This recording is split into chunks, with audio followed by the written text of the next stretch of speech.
may be the biggest Cold War story you've never heard. Chapter 1. Eve of Destruction. Sunday, December 5th, 1965.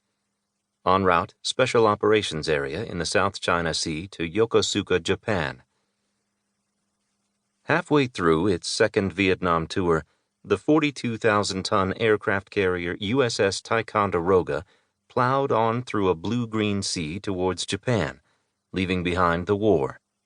After 10 days on the line on Yankee Station, the carrier operating area off North Vietnam, and 16 days on Dixie Station, its southern counterpart, the crew of just under 3,000 sailors and airmen were looking forward to a few days' rest and recreation in Yokosuka, south of Tokyo. Steaming northeast at 20 knots, emitting a plume of yellow smoke generated by 4 of the 8 boilers, Ticonderoga, nicknamed Tycho or the Big T by its crews, was surrounded by a screen of 4 destroyers. They included the Turner Joy, which, like Tycho, had been involved in the Tonkin Gulf incident the previous August, the catalyst for the full involvement of the United States in the Vietnam War. American involvement in Vietnam had escalated from that date. In 1964, there were only around 23,000 American advisors in Vietnam. On March 8, 1965, U.S. Marines landed unopposed in Da Nang, and by the end of the year, there were 200,000 American troops in country. In February, President Lyndon B. Johnson had ordered strikes against the North dubbed Operation Flaming Dart, which had little military effect. At the beginning of March, Operation Rolling Thunder began. This was a campaign of gradually escalating strikes aimed at demonstrating U.S. resolve and pressurizing Hanoi to stop supporting the insurgency in the South. On December 2, 1965, Ticonderoga completed its part in the latest phase, Rolling Thunder 42. Despite some signs the North's economy was weakening, Hanoi was demonstrating no willingness to terminate support for the military struggle in South Vietnam, read the gloomy assessment of Pacific Command's secret monthly report. Overnight, the carrier had begun paralleling the Ryukyu Island chain, passing about 80 miles from Okinawa at midnight. With no night flying scheduled, most of the crew slept.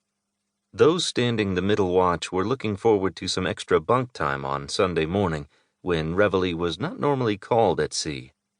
Super Typhoon Faye had expended itself near the Kuril Islands 10 days before, but some remnant of its power still stirred the Pacific, and the seas grew heavy enough for water to come over the carrier's bow and wash onto its wooden flight deck. Aboard Tycho were 5 squadrons of fighters and light attack aircraft, and no fewer than 6 smaller detachments of heavy bombers, reconnaissance, jamming, and early warning aircraft, transports, and helicopters.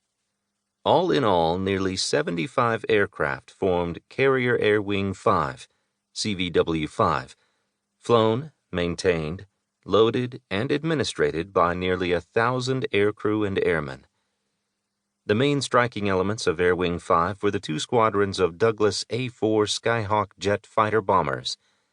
Attack Squadron VA-144 Roadrunners flew the A-4C Charlie, which entered service in 1960, and the VA-56 Champions flew the improved A-4E Echo, delivered to the Navy from 1963. VA-56 was one of the first squadrons to receive the new model, outwardly similar to its predecessor, but with a more powerful, more efficient, and, not least, more reliable Pratt & Whitney J52 turbojet engine. The A-4E could also carry more weapons, on 5 underwing pylons, than the A-4C could with 3 pylons, 1 or 2 of which were invariably devoted to external fuel tanks. First flown in 1954, the original Skyhawk was designed around the dimensions of early nuclear weapons, such as the Mark 7, Mk7, with up to 61 kiloton yield, nearly 3 times the destructive power of the Fat Man bomb dropped on Nagasaki in 1945. This 15-foot weapon with its long tail fins required a lot of ground clearance, which in turn meant the Skyhawk had